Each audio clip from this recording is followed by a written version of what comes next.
لو بتحسبي ان الليب كومبو ده معمول ببراندز هاي اند تبقي غلطانه. ده معمول بالقلم بتاع روز بيري. انا مش هتكلم على الاقلام بتاعت روز بيري، انا مصوره لكم فيديو كامل وانا بستخدمهم قدامكم. بصوا دي الدرجه بتاعته يا جماعه، درجه بني خطيره، هتستخدميها لكل حاجه. يعني اي ليب كومبو هتستخدمي الدرجه دي، خطيره خطيره. 116. وكمان الليبستيك ده من توب فيس، دي اول مره يا جماعه اجرب توب فيس وانا انبهرت النهارده.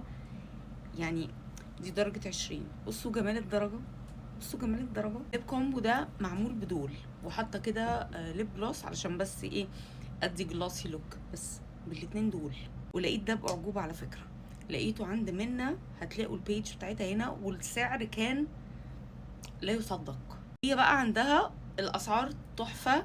الحقوا هاتوا بقى الليب لاينر ده عشان انا مخلصوش.